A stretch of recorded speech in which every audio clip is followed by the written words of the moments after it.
There is a line in the oldest law of the galaxy, and every species that ever crawled up out of a gravity well and learned to write knew better than to cross it. It was not a line about weapons. It was not a line about borders or tribute or which star belonged to whom. Those things were fought over constantly, and no one lost their name over them.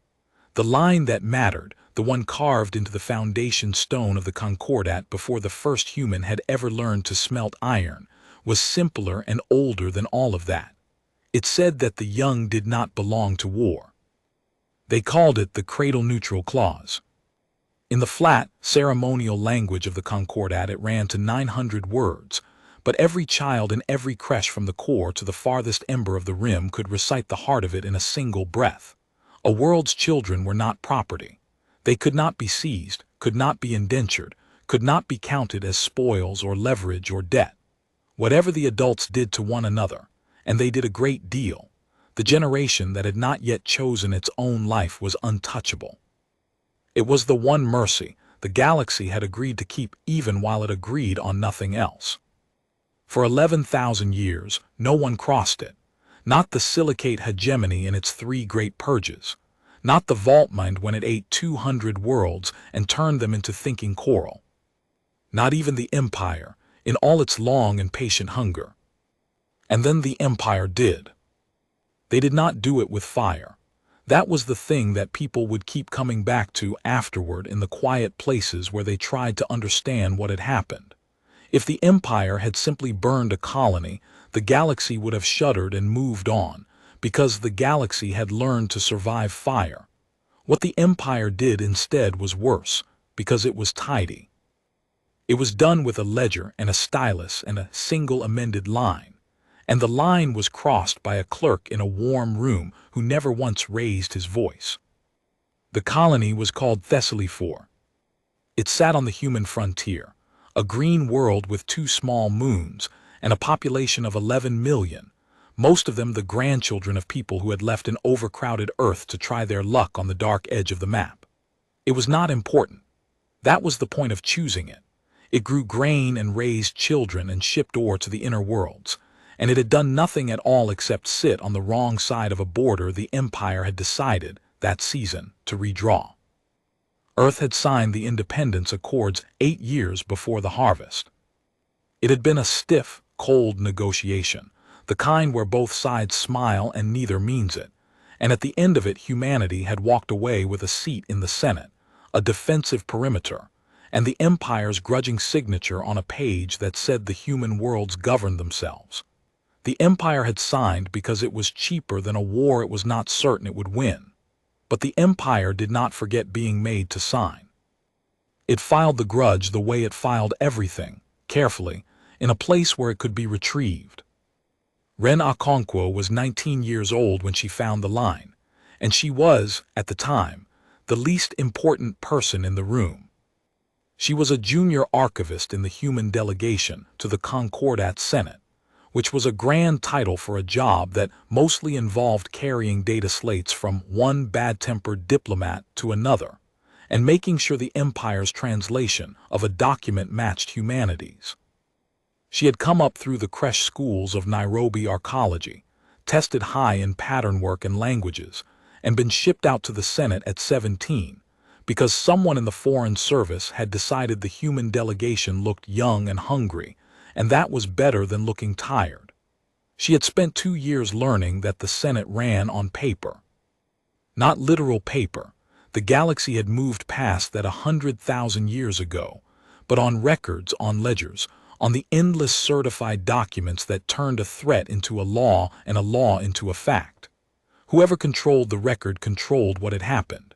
She had learned that fast, and she had learned to read a ledger the way a hunter reads a tree line. The morning she found the line, she was doing the thing she hated most, which was reconciliation. When the Empire filed a motion in the Senate, it filed 2 copies, the ceremonial one in High Imperial that everyone read aloud, and the operative one in the flat registry code that actually had legal force. The 2 were supposed to say the same thing.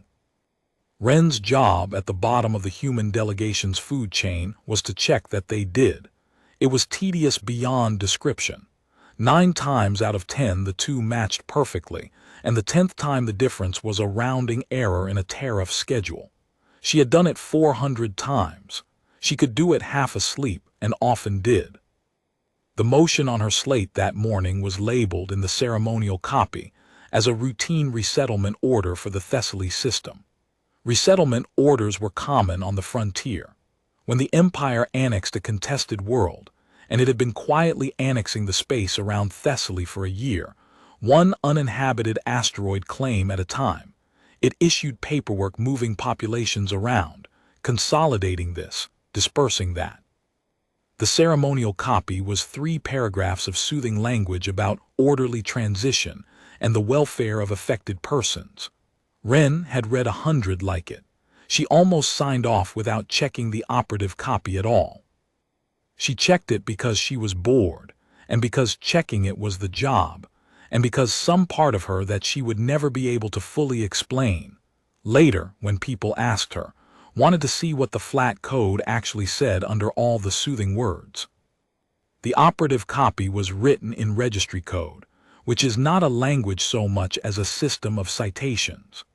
Each clause of an order points to the section of concordat law that authorizes it, and the authorization points to a precedent, and the precedent points to a signatory who takes responsibility.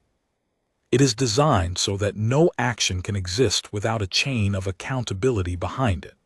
You cannot do a thing under concordat law without leaving a trail of exactly who let you. Wren ran her eyes down the chain the way she always did, matching each operative clause to its ceremonial twin. Transition of governance, matched. Reassignment of ore quotas, matched. Relocation of the civil administration, matched. And then, near the bottom, under a clause the ceremonial copy described only as provisions for the continuity of the labor base, she found a citation she did not recognize. It cited an amendment, Amendment 9-114 Delta to the Concordat Foundation Charter. And it cited it as the authority for something the ceremonial copy did not mention at all. The transfer of all persons of the colony below the age of civic majority into imperial indenture, to be resettled to labor allocations across 4 inner systems, effective on filing. She read it 3 times before she understood what she was looking at. Persons below the age of civic majority. On Thessaly 4, where the median age skewed young because it was a frontier world and frontier worlds are built by the young and their children, persons below the age of civic majority was not a small category. It was, by the colony's own census, which was helpfully appended in the operative copy, because the empire was nothing if not thorough, 4,160,000 people. Children. The clause was an order to seize 4 million children and ship them to the inner worlds as indentured labor, and it had been written so plainly, so administratively, that the ceremonial copy had wrapped it in the phrase continuity of the labor base and nobody had noticed. Because nobody read the operative copy, that was the whole design. The ceremonial copy was for the Senate and the cameras and the historians, and the operative copy was for the machinery, and the machinery did not care what the words meant. It only cared that the citation was valid. So Wren checked the citation, Amendment 9-114 Delta. There was no Amendment 9-114 Delta.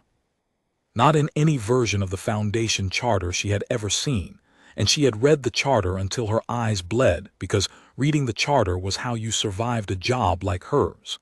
The Foundation Charter did not have Delta amendments. Its amendment structure ran to Gamma and stopped, by design, because the founders had wanted the deepest law of the galaxy to be hard to change and easy to remember. Delta was not a real tier. Someone had invented it. She pulled the master registry, the certified copy of the Concordat law that every delegation shared and no single delegation controlled. It was the most secure document in the galaxy, held in a distributed vault across 9,000 server moons, and altering it required the assent of 2/3 of the Senate and the physical presence of the Charter Wardens. It could not be forged. That was the entire point of it. It was the ground the whole galaxy stood on. Amendment 9, 114 Delta was in the Master Registry. It had been entered 11 days ago. It was 2 sentences long. The first sentence created a new legal category, cradle liable, for the children of any world in a state of active resettlement. The second sentence declared that cradle liable persons were exempt from the cradle neutral clause. And under it, where the Master Registry recorded the chain of assent that had made it law, there was a single certification signature. It was not 2/3 of the Senate. It was not the charter wardens. It was one name, filed under an emergency continuity provision that had not been used in 4,000 years, and had never, in all that time, been used to touch the Foundation Charter. The name belonged to the Empire's procurator of the frontier, a functionary named Sabelius Core, and next to it was a countersignature Wren recognized, because she had seen it on 100 routine documents from the office of the Concordat's own registrar of records. The oldest mercy in the galaxy had been repealed by 2 men in a warm room, and filed and made real, and the machinery had already begun to move. The order was effective on filing. It had been filed that morning. Wren sat very still in the little gray reconciliation office on the 80th floor of the human delegation tower, and she understood, with a clarity that frightened her, 3 things in quick succession. The first was that in some inner system right now, transports were being fueled to go to Thessaly for and take 4 million children. The second was that she was the only human being in the galaxy who knew it, because the ceremonial copy said continuity of the labor base, and everyone above her had already gone home for the evening cycle. The third was that she had perhaps an hour, maybe 2, before the operative copy was auto-certified as reconciled by her own silence and became an unchallengeable fact of Concordat law. Once a reconciliation clock ran out without objection, the order was clean. It could not be undone by argument, because under the law it would no longer be an argument. It would be the truth. The Empire had not just crossed the line. It had built a machine to make the crossing legal before anyone could object, and it had handed the last lever of that machine to a 19-year-old clerk who was only supposed to check for rounding errors. She did not scream. She would think about that a great deal afterward, that her first instinct in the worst moment of her life was not to scream but to save. She copied the operative order, the ceremonial order, the forged amendment, and the certification chain into her personal slate, encrypted them under her own creche key, and copied them again to 2 blind archives the Foreign Service had taught her to seed in emergencies. Then she stopped the reconciliation clock the only way a junior archivist could, which was to file a formal objection on a technicality, the smallest and most annoying kind, a request for clarification of a citation. It would not stop the order. It would only stop the clock. It would buy hours, not days. Then she stood up, and she went to find someone who could do something, and she discovered the second worst thing about that day, which was that almost no one in the human delegation wanted the order to be real, and that wanting a thing not to be true is not the same as being willing to act. The night duty officer for the human delegation was a man named Aldous Fenn, and he was asleep with his boots on when Wren found him. He was not a bad man. She would remember that too. He was a career diplomat near the end of his run, a man who had spent 40 years learning that most emergencies were not emergencies, that the great trick of the Senate was to survive by not overreacting, and that the fastest way to end a career was to be the human who screamed about a crisis that turned out to be a translation error. He woke slowly, listened to her with the patience of a man humoring a frightened junior, and asked her to slow down twice. When she finished, he read the order himself. She watched his face while he did it. She watched the moment his eyes reached the census figure, 4,160,000, and she watched him not react, because reacting was not what 40 years had taught him. He set the slate down, and he rubbed his eyes, and he said the thing that she would carry for the rest of her life as the exact shape of a certain kind of failure. "This will be walked back," he said. Nobody does this. It's a mistake, or it's a bluff to soften us up before the trade talks. We file a clarification, we escalate through channels in the morning, and by the time anyone's awake on Earth, the whole thing gets quietly withdrawn and the procurator apologizes for a filing error. If we make noise tonight, if we go over the ambassador's head, we look hysterical, and the Empire wins the trade round because we spent our credibility on a ghost. Go home, Okonkwo, good catch. Genuinely, we'll handle it through channels. Through channels. She learned that night that the phrase through channels is what a certain kind of person says when they mean nothing will happen fast enough. She did not go home. She went back to the reconciliation office and she sat with the order, and she did the thing that would end up mattering more than anything else she did, which was that she stopped thinking like a clerk and started thinking like an archivist. Because here was the thing that Fenn, in his 40 years of surviving, had missed. He thought the danger was the order. The order was bad, but the order was slow. Transports had to be built, fueled, crewed, routed. The Empire could not take 4 million children in a night. The danger was not the order. The danger was the amendment. The amendment was the ground shifting. The order was one crossing of one line on one world. But the amendment created a category, cradle liable, and a category is a machine that makes more orders. Once cradle liable existed in the Foundation Charter, the Empire could apply it to any world it declared to be in a state of active resettlement, and the Empire declared worlds to be in states of things all the time. Thessaly 4 was not the target. Thessaly 4 was the test. If the amendment stood, if the reconciliation clocks ran out across the Senate and no delegation objected in a way the law would recognize, then the oldest mercy in the galaxy was simply gone, quietly forever, and the next harvest would not need a forgery. It would be legal all the way down. Fenn thought they had until morning. Ren realized they had until the Master Registry finished propagating the amendment across all 9,000 server moons, at which point it would be, in the terrible language of the Vault, settled law, and settled law could not be challenged as a forgery. It could only be repealed, which required the 2/3 Senate vote that would never come, because the Empire held enough client votes to block anything.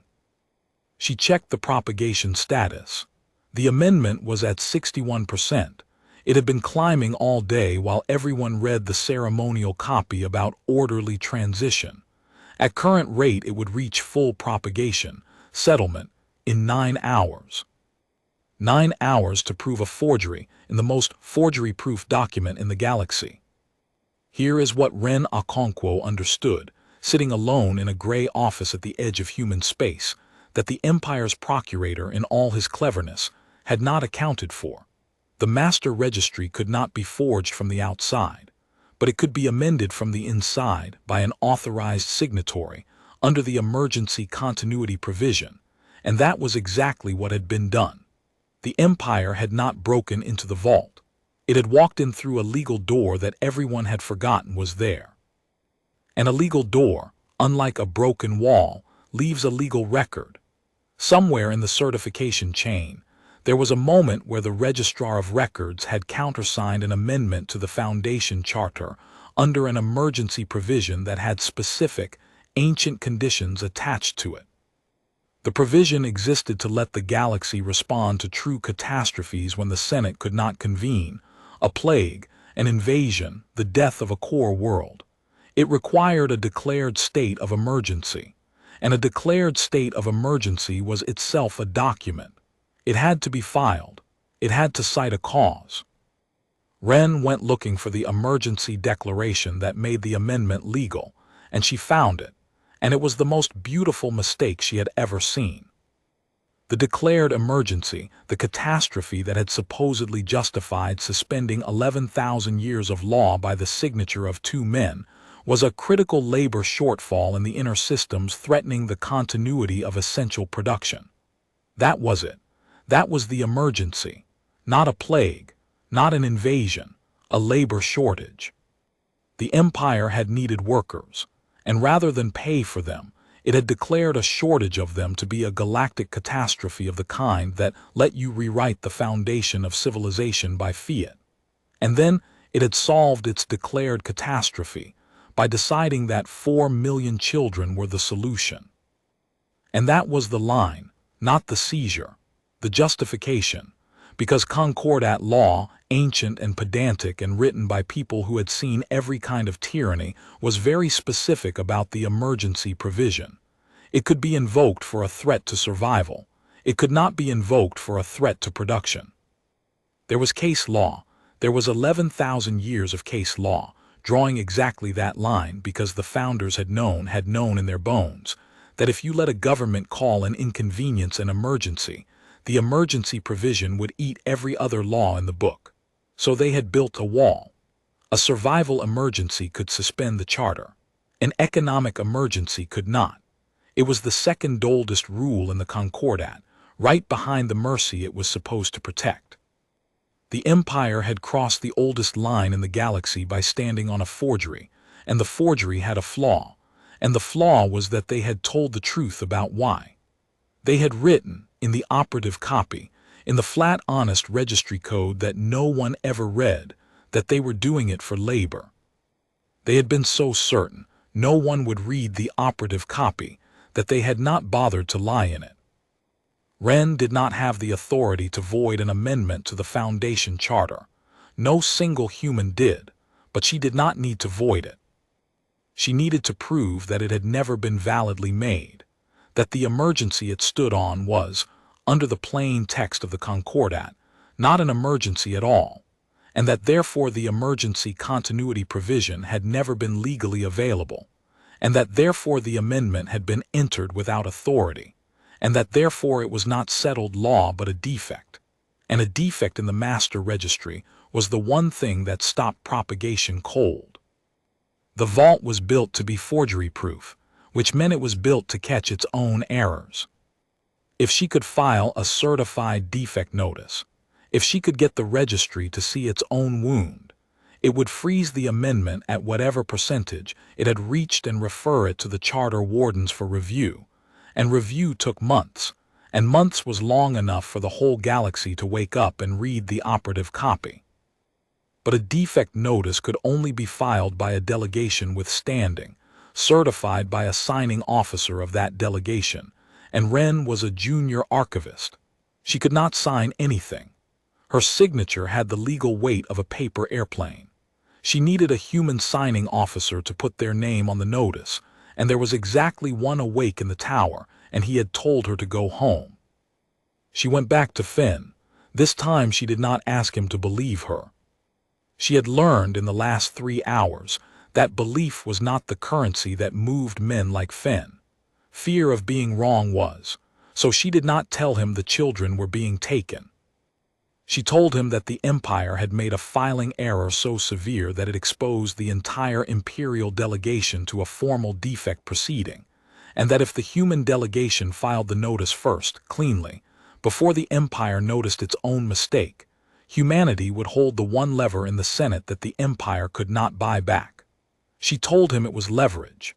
She told him it was the trade round, won permanently. She told him, in short, exactly what a career diplomat wanted to hear, and it was even true. It was only not the true reason. Fenn read the emergency declaration.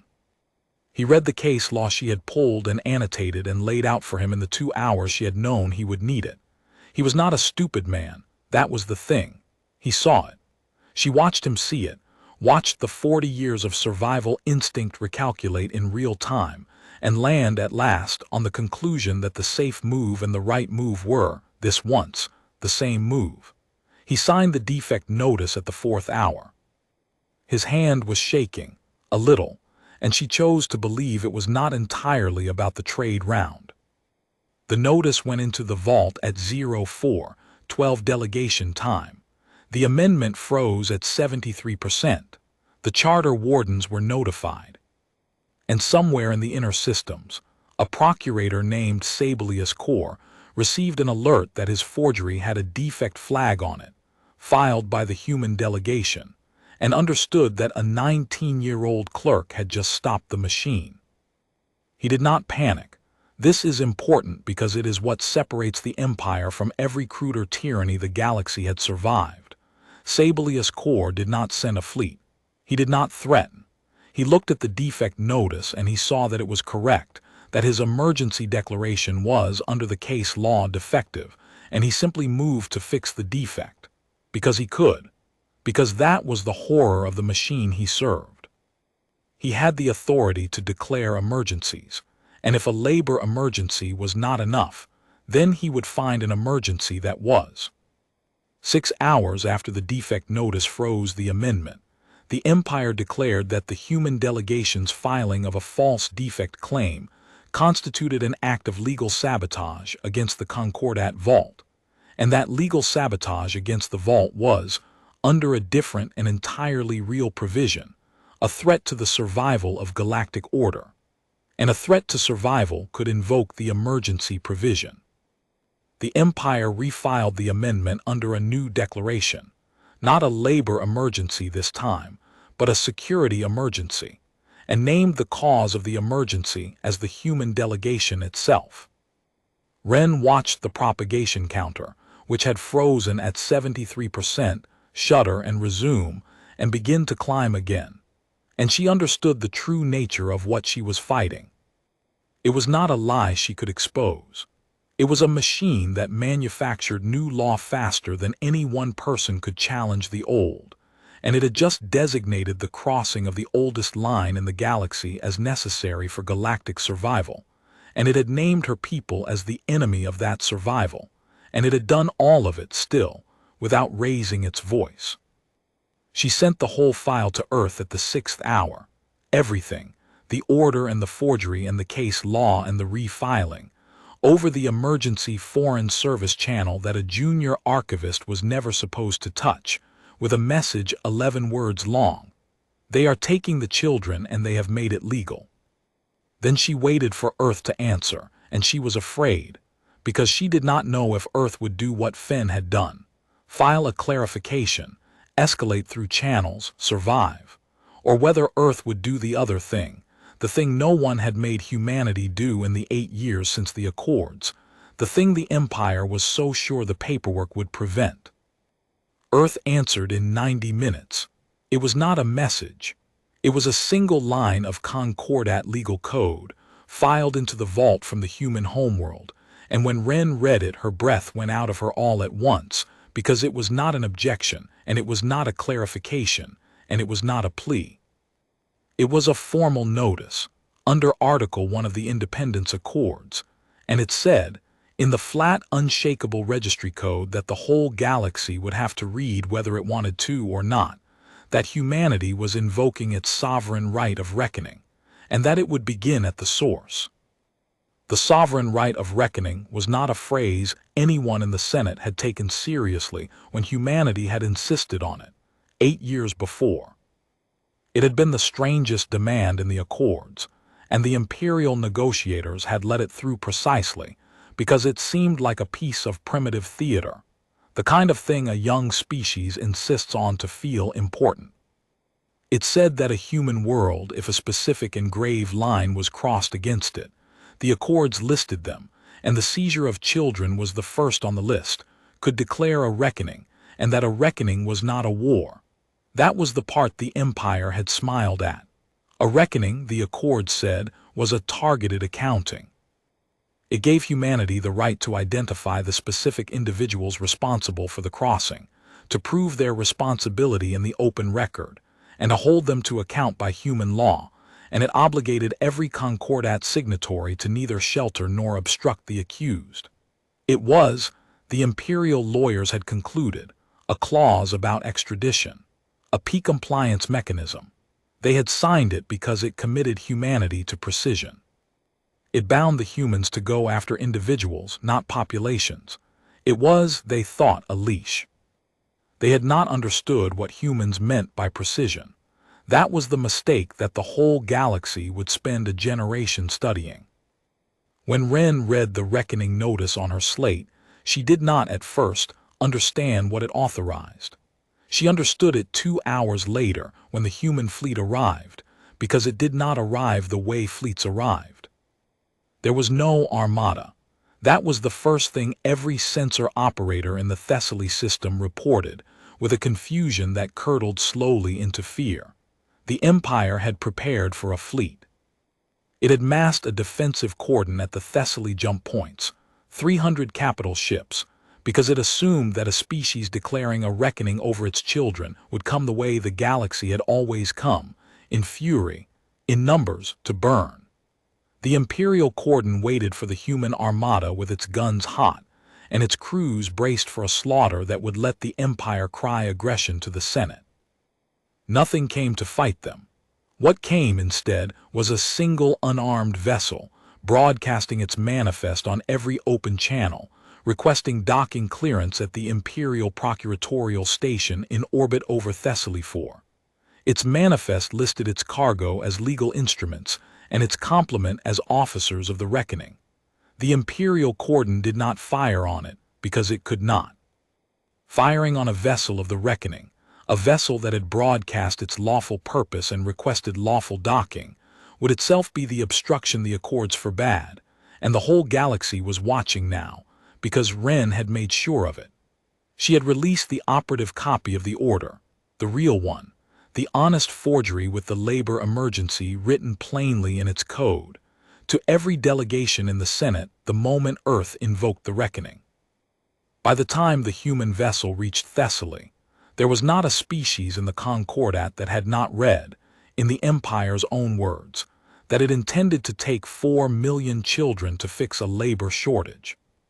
So the cordon let the vessel through, because the alternative was to be seen obstructing justice on live feed in front of the entire galaxy. And that was the second thing the Empire had not understood about human precision. Humanity had not come to fight the fleet. It had come to make the fleet irrelevant.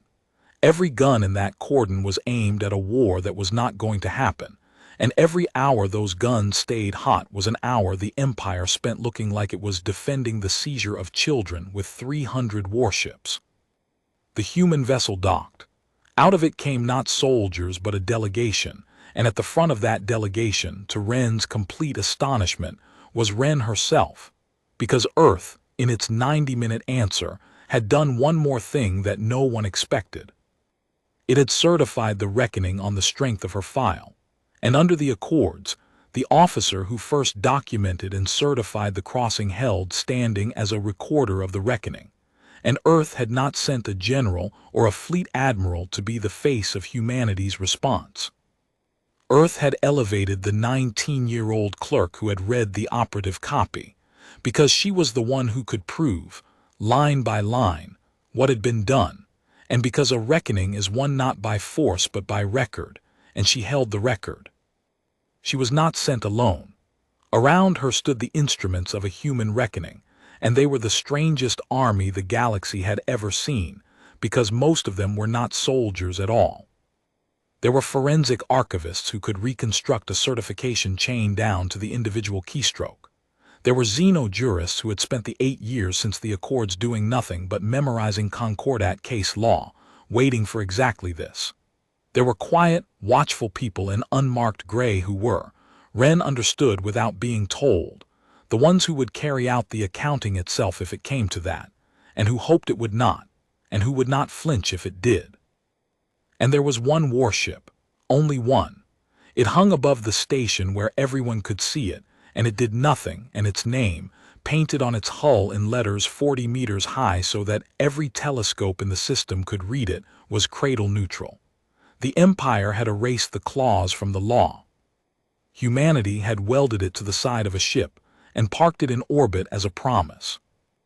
The reckoning proceeded the way Wren had built it to proceed, which was slowly and openly, and with a patience that frightened the Empire far more than fury would have. She stood before the procuratorial station's legal officer, on a live feed carried to every delegation in the Senate, and she did not accuse. She recorded.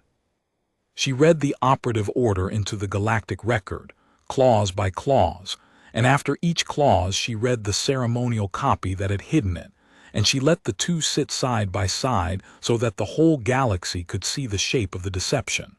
She read the forged amendment. She read the labor emergency. She read the case law that made the labor emergency a lie.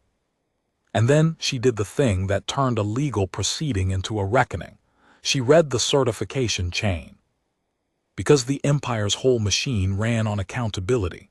That was the flaw in it, the flaw Wren had seen at the very beginning and had built her entire strategy around. Concordat law did not let anything happen without a name attached. Every clause of the order pointed to a signatory. Every signatory pointed to the person who had authorized them.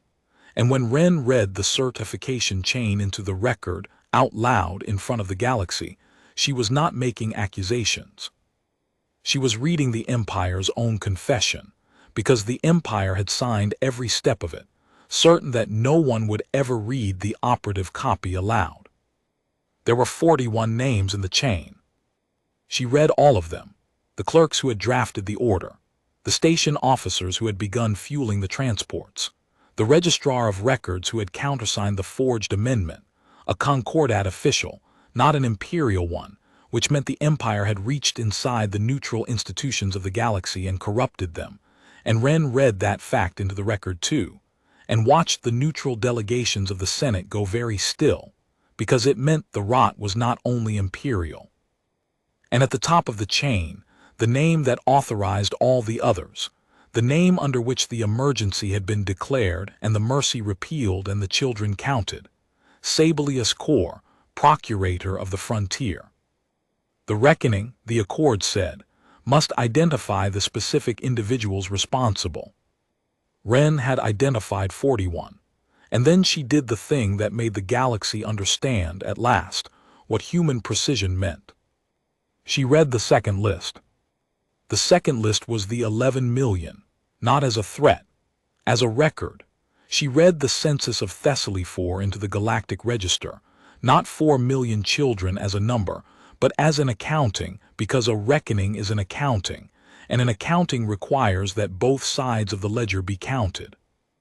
She read the ceremonial copy's phrase, continuity of the labor base, and next to it she placed the census, name after name after name, and she said into the feed the only sentence in the entire proceeding that could be called a speech, and she said it quietly.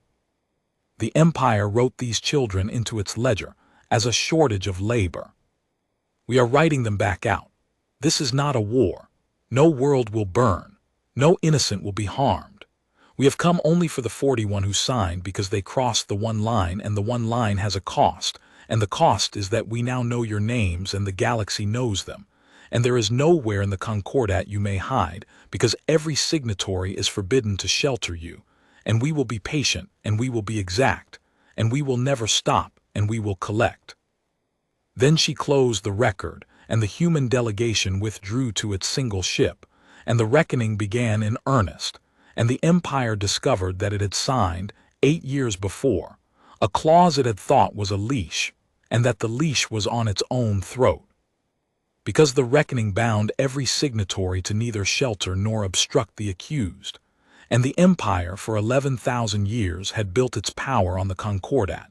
It held its client votes, its trade privileges, its very legitimacy, on the fact that it followed Concordat law more scrupulously than anyone. It was the great imperial pride. We do not break the law, we make the law. If the Empire now sheltered the 41 from a lawful reckoning it had itself signed into being, it would be, for the first time in its history, an outlaw of the Concordat and its client worlds, the 200 systems that flew imperial colors because the Empire was the law would have every legal right to walk away. The Empire could protect its 41 guilty men, or it could keep its empire. It could not do both. And Wren, 19 years old, standing on the bridge of a ship named after a mercy the Empire had tried to erase, had built the trap so that the Empire had to choose. The Empire tried first to make the reckoning into a war. This was the obvious move, and Sabelius Cor, who was cleverer than the ordinary run of imperial functionaries, made it within a day.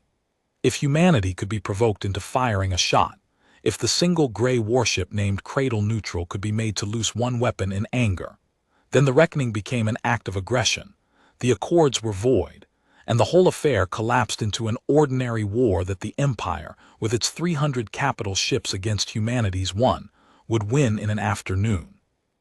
The Empire needed the humans to be violent, because human violence would erase the record and turn 4 million children back into a footnote. So the Imperial cordon began to crowd the human vessel. A destroyer edged into weapons range and held there, guns tracking, daring. A cruiser cut across the human ship's bow at a distance the galaxy measured in meters. On the third day, an Imperial gunship fired a single warning burst that scorched the human hull's paint, a deliberate provocation, an insult designed to make a proud young species answer with fire. The Cradle Neutral did not answer, it logged the burst. It filed the scorch as evidence of obstruction under the Accords, time-stamped and certified, and transmitted it to the Senate. And it did not fire, and it did not run, and it did not move at all. Wren, on the bridge, watched the Imperial gunship and understood the discipline the moment required, and she gave the only order she gave that whole day, which was that no human weapon would arm without her personal certification, and that she would not certify one. She understood that the entire reckoning was a machine for making the Empire's guilt visible, and that the machine only worked if humanity stayed the wronged party. The instant a human ship fired, the story became a war between two fleets, and no one would remember the children. Restraint was not weakness. Restraint was the weapon. Every hour the humans did not fire. The Imperial provocations looked more like what they were, which was a guilty party trying to start a fight it could then call self-defense. The galaxy watched the single gray ship take insult after insult and refuse to break, and the galaxy began, slowly, to lean. The Empire tried, second, to unmake the record. If the reckoning ran on the operative order and the forged amendment, then the Empire would simply correct the record, amend the amendment, refile the emergency, generate a new clean chain of citations that made the seizure legal after all. It was the same move that had frozen and unfrozen the propagation counter.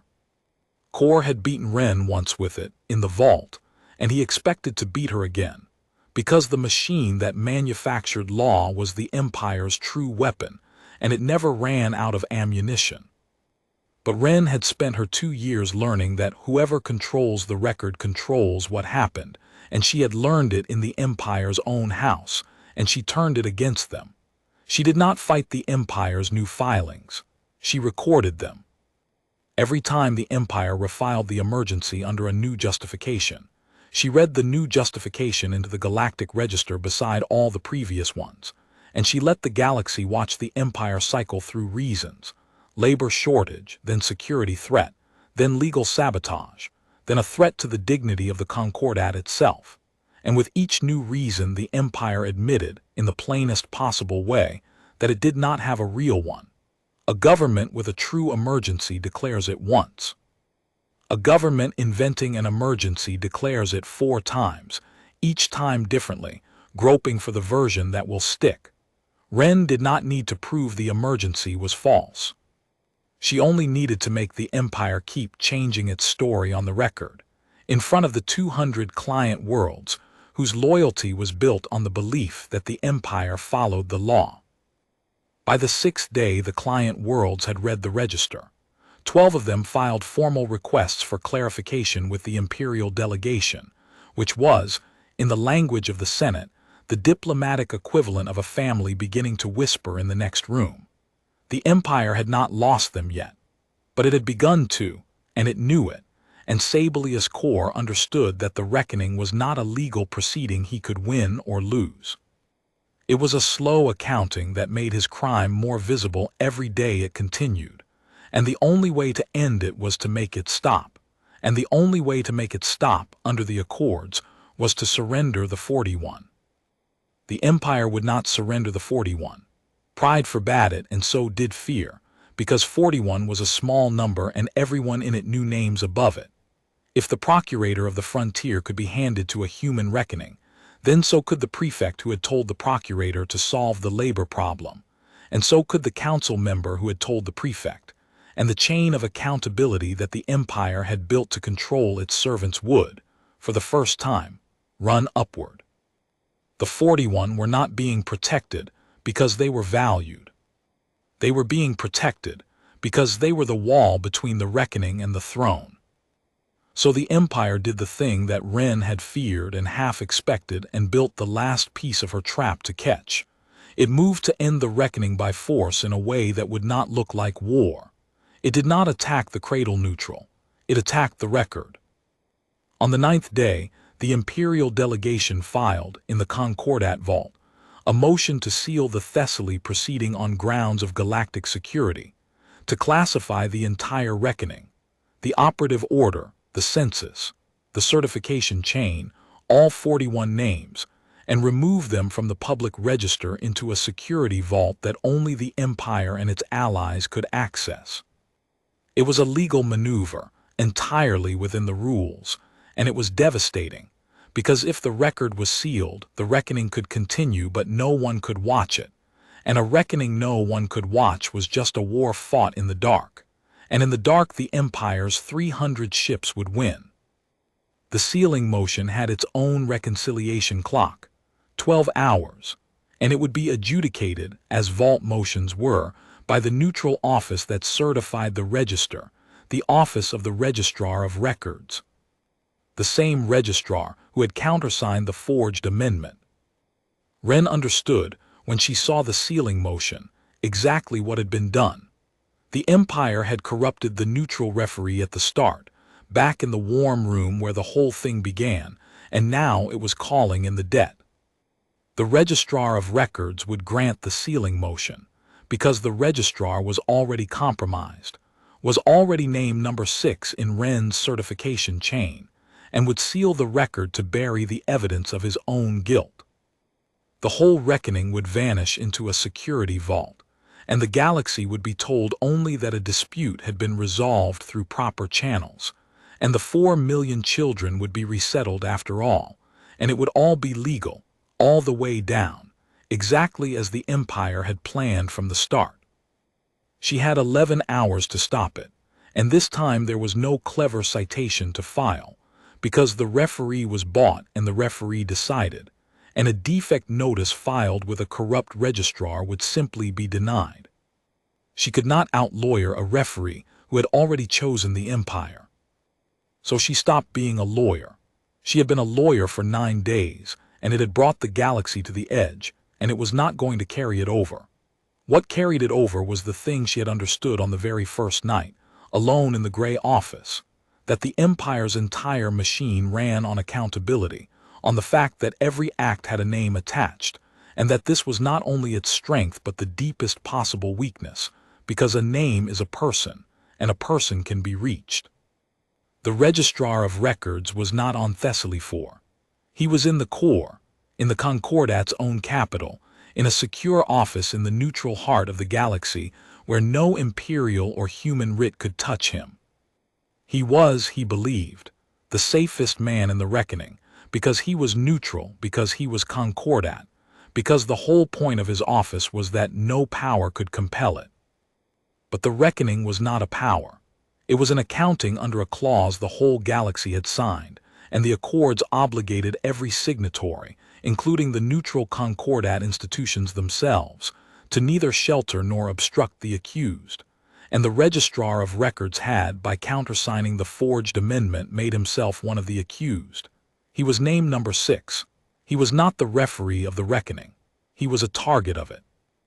And a target of a reckoning could not adjudicate the motion that would end it, because a man cannot be the judge of his own crime, and Ren had that in the case law, 11,000 years of it, the second oldest principle in the Concordat, right behind the mercy and the emergency wall. No one may sit in judgment of a proceeding in which he is himself accused. She filed the recusal at the 10th hour.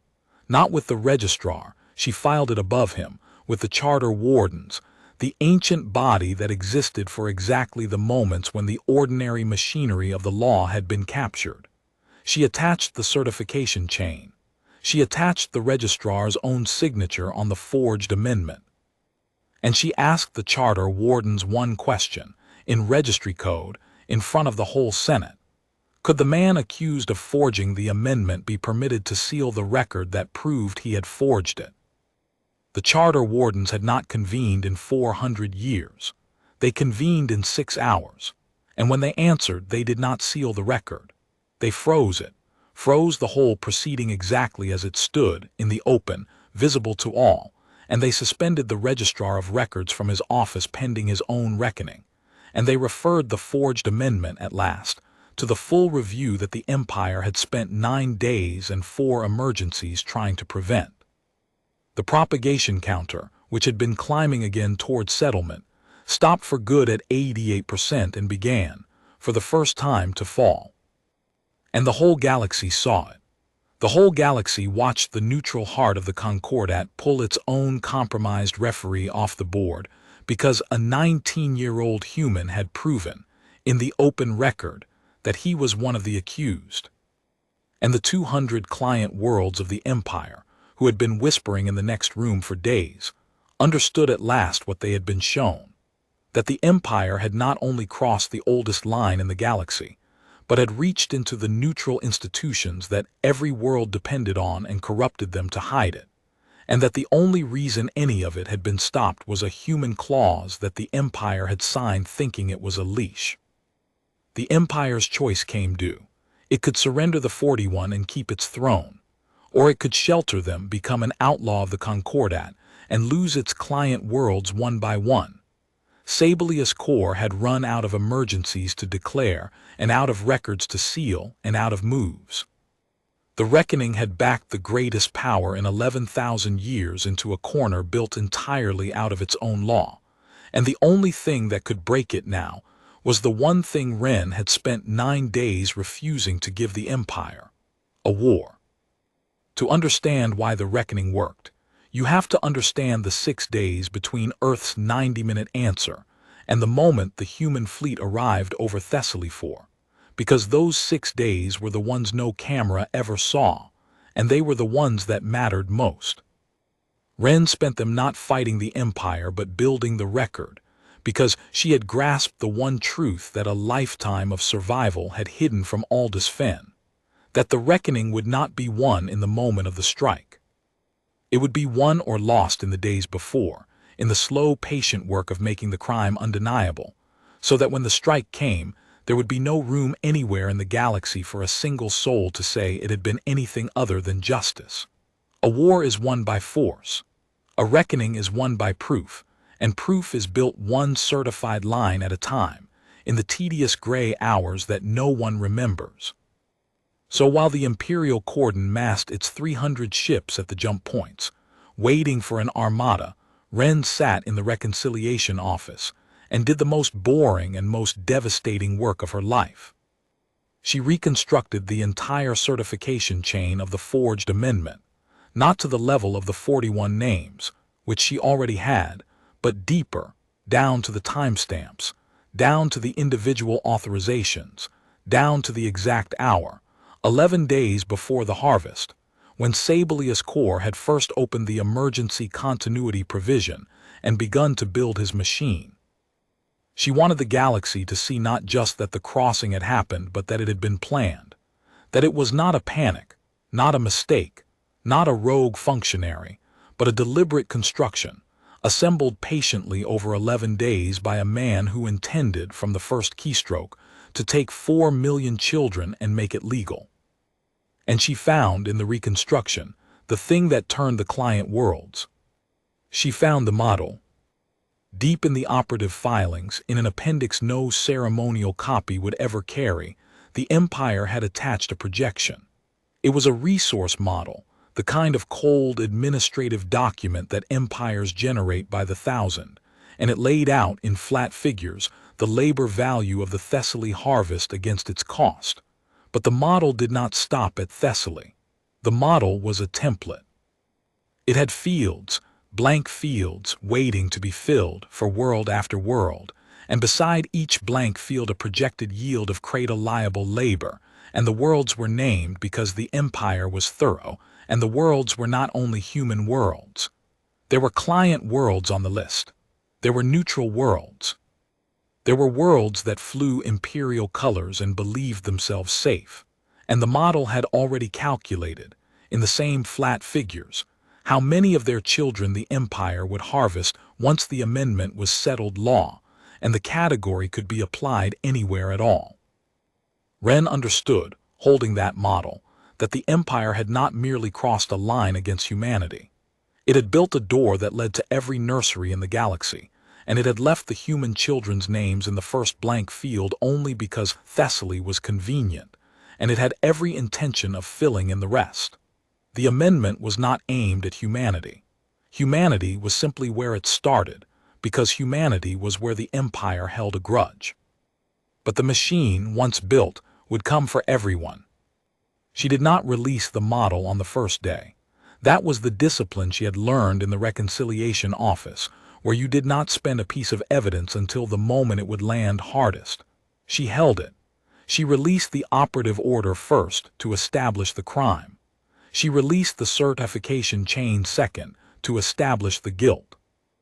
And she held the model, the door to every nursery, for the day the client worlds would need to understand that this was not a human problem, and that standing aside from a human reckoning was not neutrality but survival, because the next blank field on the model might be theirs. The other thing that happened in those 6 days was quieter, and it was the thing Ren would remember longest, because it was the thing that told her humanity would actually go through with it. Earth sent her instructions over the emergency channel, and they were not the instructions she had expected. She had expected orders, a chain of command, a general to defer to, a plan built in some war room 100 light-years away by people who outranked a 19-year-old clerk. Instead, Earth sent her a single directive and left the rest to her, and the directive was this: the reckoning is yours to build because you hold the record. We will not fire a shot you do not certify. We will not take a name you did not read. If you are wrong about a single one of the 41, we take none of them. Build it clean, recorder, or do not build it at all. She sat with that for a long time, alone in the gray office, and she understood what Earth had handed her, and why.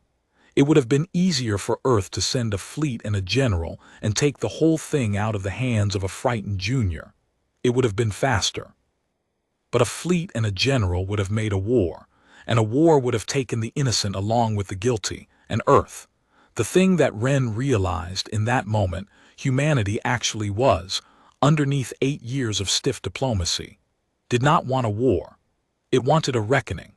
It wanted the precise and terrible thing that took only the guilty and left the child on the green world never knowing.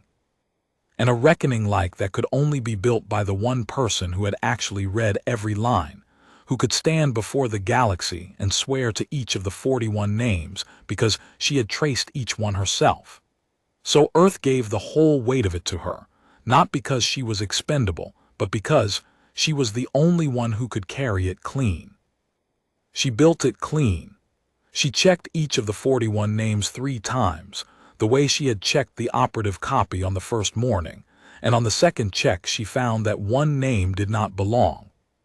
It was a station officer who had been listed as a signatory on the fueling order, but when Ren traced the timestamp she found that the officer had been transferred off the station 4 days before the order was signed, and that his signature had been auto-populated by the station's own systems from an old template, and that he had never, in fact, seen the order at all. He was not guilty. He was a name the machine had attached without a person behind it.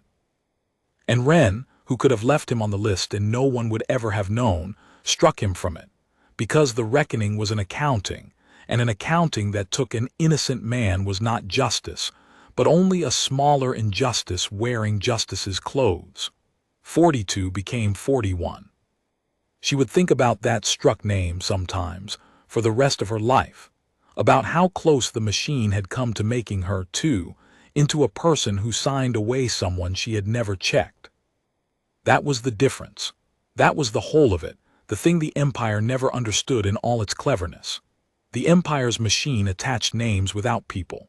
Ren's reckoning attached people to names and checked them, and struck the ones that did not belong, and that single act of striking one innocent officer from a list of 42 was, in the end, worth more than the entire human fleet, because when the reckoning was over and the galaxy went looking for a flaw in it, there was none.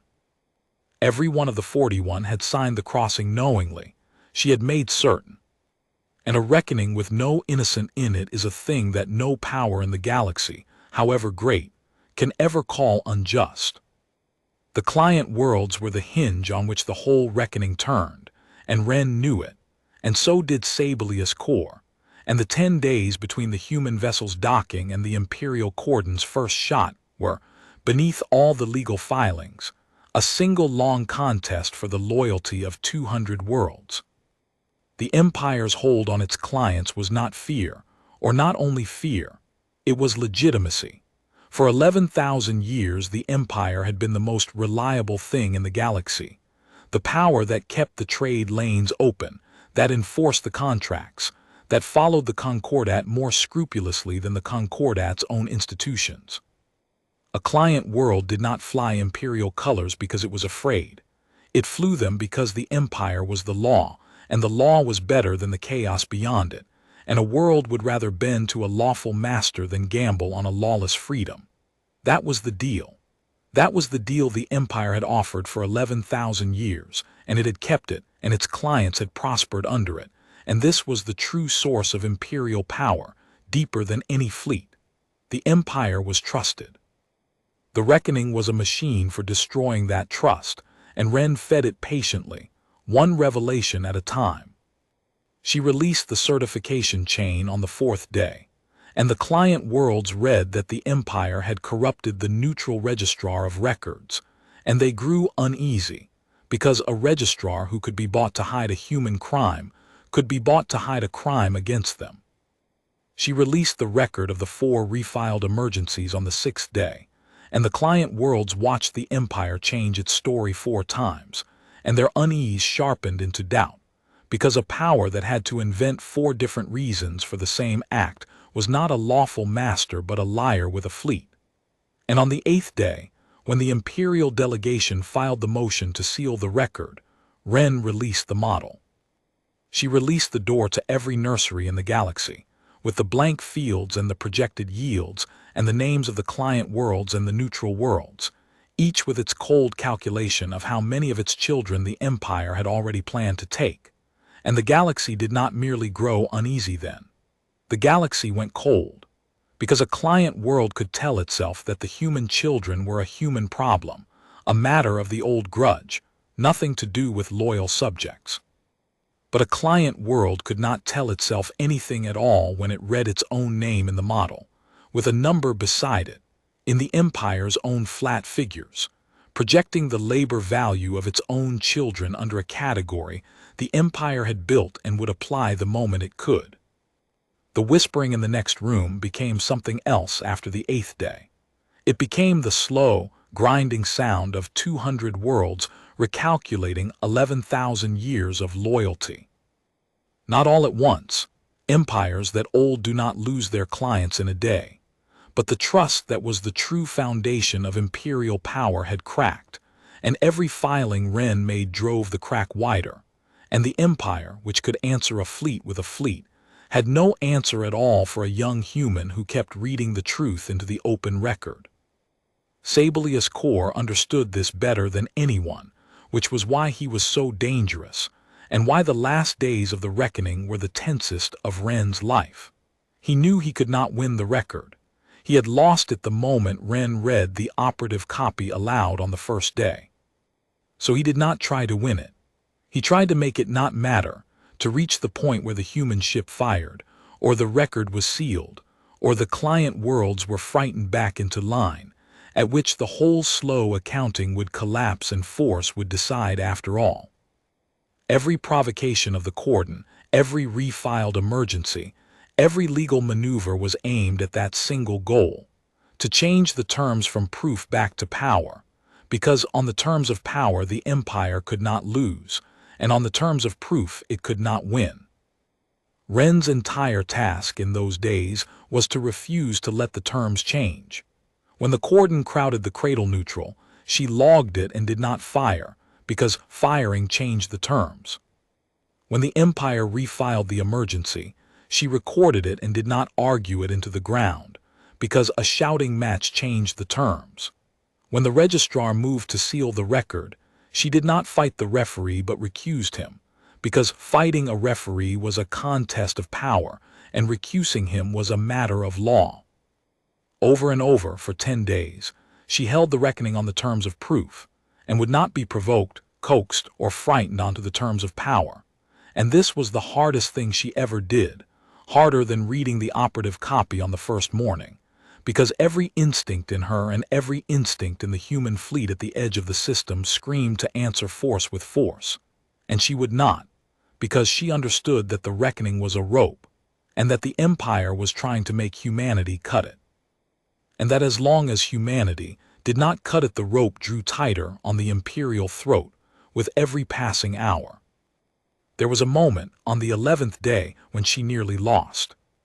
The Imperial gunship that had scorched the human hull came back and did it again, closer, and one of the human fleet captains at the system's edge, not aboard the cradle neutral, but out in the dark with the ships that mattered, opened a channel to Wren and requested, in a voice she would remember, permission to answer. He had watched the gray ship take insult for 11 days. He was a soldier, and every soldier's instinct told him that a species that would not defend its own witness was a species that would be pushed until it broke. He wanted to fire one shot, just one, to show the Empire that the humans could. And Wren, 19 years old, with the whole weight of the reckoning on her, and the memory of 4 million children in the census she had read name by name, told him no. She told him that the shot he wanted to fire was the shot the Empire had been trying to provoke for 11 days, and that if he fired it, the 4 million children were lost, because the reckoning would become a war, and the war would bury the record and the Empire would win in the dark. She told him that the hardest thing a strong people ever did was to not use its strength when every nerve demanded it, and that this restraint, this refusal, this cold-held breath in the face of insult, was the actual weapon, and that he was holding it, and that all he had to do was not let go. He held the channel closed. The gunship Scorch was logged, and time-stamped and certified and added to the record, and the human fleet did not fire, and the rope drew tighter, and on the 12th day Sabelius Corps, out of emergencies and out of records and out of clients he could frighten, gave the order to fire on the cradle neutral himself, because it was the only move he had left, and because he still did not understand, even then, that the shot he was about to fire was the last line the reckoning needed him to cross. There is one more thing worth telling about those days, because it is the part that the historians of the reckoning always underweight, and it is the part that Wren herself thought about most in the years afterward. It is the part about the 2 men in the warm room. The whole galaxy remembered the reckoning as a contest between an empire and a species, 300 ships against one gray hull, 11,000 years of law brought to a single edge. But Wren had not seen it that way, not at any point, and the difference in how she saw it was the difference that had made her win. She had never once thought of the Empire as her opponent. An empire could not be reasoned with or trapped or reckoned. An empire was a weather, a tide, a thing too large to hold accountable. What she had seen, from the very first morning in the gray reconciliation office, was that the crossing of the oldest line in the galaxy had not been done by an empire at all. It had been done by 2 men. A procurator with a stylus and a registrar with a countersignature in a warm room on an ordinary day, and everything that followed, the forgery, the amendment, the harvest, the fleet, the shot, had flowed from the small deliberate act of 2 specific people who had each decided, in a moment they could have decided otherwise, to sign. That was the thing the cradle neutral clause had always understood, and the thing the reckoning was built to honor. Atrocities are not committed by weather. They are committed by people, one signature at a time, and the great trick of every empire that ever ate a world was to make the people disappear into the machine, so that when the horror was done there was no one to hold, only a system, only a policy, only the vast blameless tide of history. The empire's entire defense, in the end, was that no one had really done anything, that the order had simply been filed, that the amendment had simply been entered, that the machinery had simply moved, as though a machine could sign its own name. And Wren's entire reckoning was the refusal of that defense. She had read 41 names into the record, not because 41 was a number the fleet could handle, but because 41 was the exact count of the people who had actually chosen. She had struck the 42nd because he had not chosen. The machine had signed for him. She had traced each remaining name to a moment of decision, a keystroke made by a hand attached to a mind that knew what it was doing, and she had held that person, and only that person, to the account. The reckoning was not humanity's answer to the Empire. It was humanity's insistence, in front of the whole galaxy, that there was no such thing as the Empire, that there were only people and choices and names, and that the oldest line in the galaxy could not be crossed by a tide but only by a person, and that a person, however high, could be reached. This was why it terrified the client worlds more than any fleet. A fleet threatened your ships. The reckoning threatened your alibi. It announced, to every functionary in 200 systems who had ever hidden a choice inside a policy, that the machine would not protect them, that the signature they had thought was anonymous was in fact the most permanent thing they would ever create, and that somewhere a human archivist might one day read the operative copy and find their name in the flat honest code and hold them to it. It was the end of the great comfortable lie of empire, which was that no one is responsible for what everyone does. Wren had killed that lie with a stylus of her own, and she had done it so cleanly, so exactly, taking only the guilty and sparing every innocent, that no power in the galaxy could call it anything but justice. The two men in the warm room had believed they were safe because they were small. They had believed that a procurator and a registrar were too minor to matter, that the machine would absorb them, that history would remember only the empire and never the hands. They had been exactly wrong. It was because they were small, because they were specific, because they had names and hands and a warm room and a stylus, that the reckoning could reach them at all. If it had been an empire that crossed the line, humanity could only have made a war. Because it was two men, humanity could make an accounting. And an accounting, Wren had learned, is the one thing an empire cannot survive being subjected to, because an empire is only ever the sum of the people who agreed to stop asking who signed. Sabelius Core chose the war.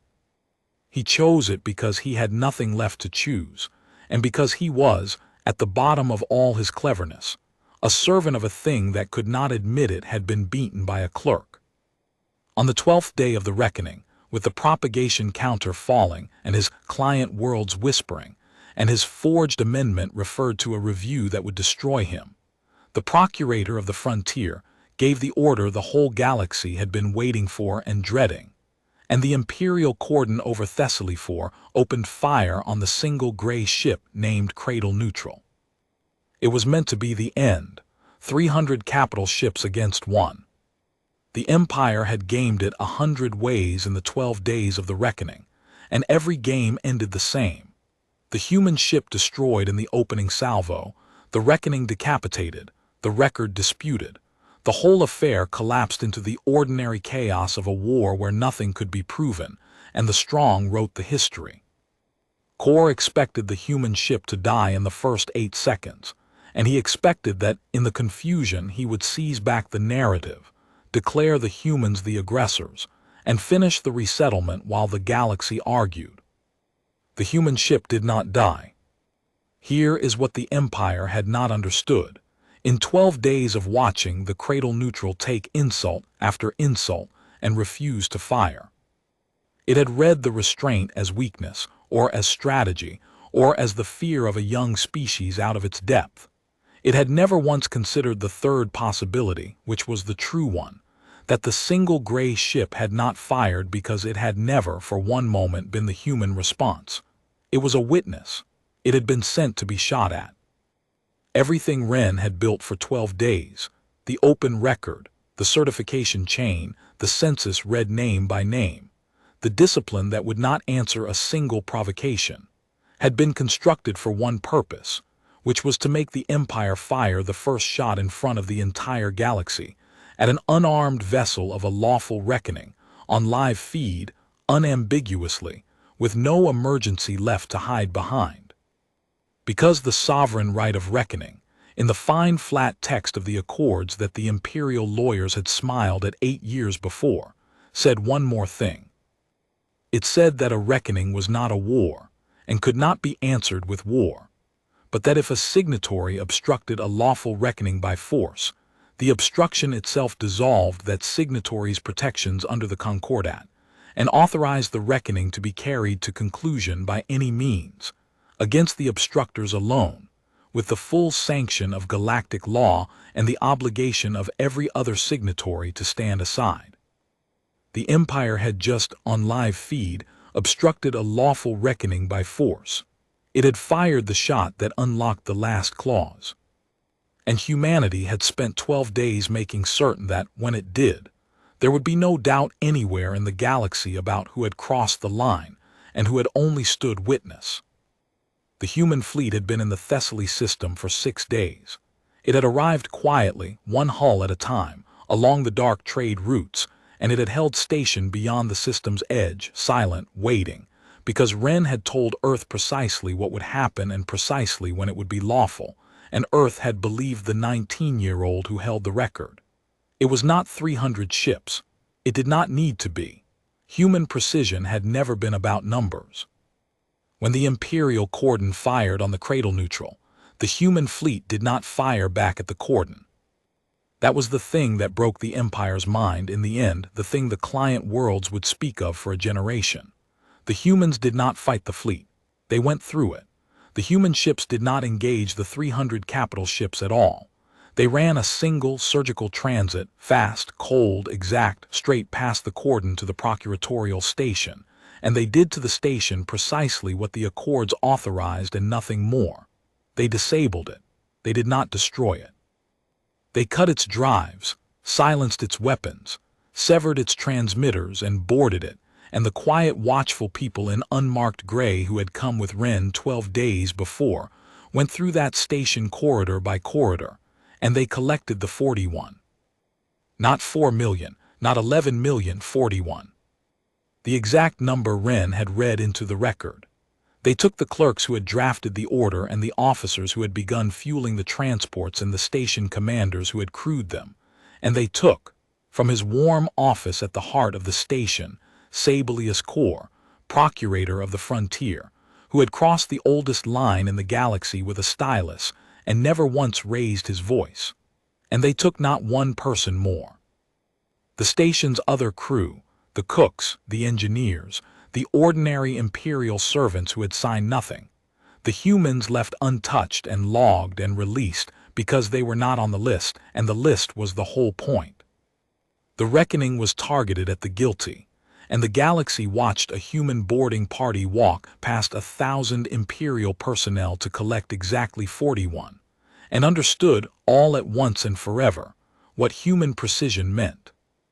The Imperial cordon, 300 capital ships strong, did not stop them. It could not. The moment it had fired on the cradle neutral, every one of those 300 ships had become, under the Accords, an obstructor of a lawful reckoning, and every other signatory in the galaxy was now obligated to stand aside, and the client worlds of the Empire, the 200 systems whose loyalty was built on the Empire being the law, read the register, and saw that the Empire had fired first, on an unarmed witness, to shelter 41 men who had tried to seize 4 million children. And the client world stood aside. 12 of them did more than stand aside. They withdrew their protection from the Imperial cordon on the spot, in the open record, so that, when the reckoning was concluded, there could be no question that they had not sheltered the crossing. The cordon's captains, watching their own allies file recusals in real time, understood that if they continued the fight they would be fighting alone, as outlaws, in front of a galaxy that had already decided. They held their fire. 300 capital ships watched a handful of human vessels collect 41 men and withdraw, and did nothing, because the law the Empire had spent 11,000 years building had at the last turned all the way around and pointed home.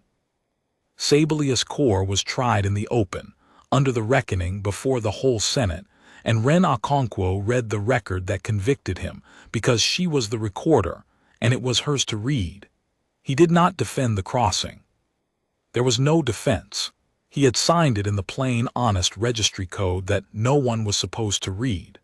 He said only, at the end, that he had believed no one would ever read the operative copy, and Ren, 19 years old, looked at the procurator of the frontier across the oldest chamber in the galaxy, and gave him the only answer the reckoning had ever been about.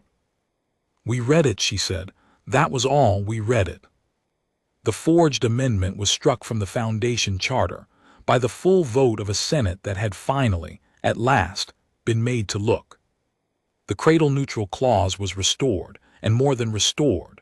The wardens carved a second sentence beneath it, so that no future clerk in a warm room could ever again do what Kor had tried, that no emergency of any kind for any reason could ever suspend it, and that any attempt to do so was, by its mere filing, a crossing of the line and grounds for reckoning.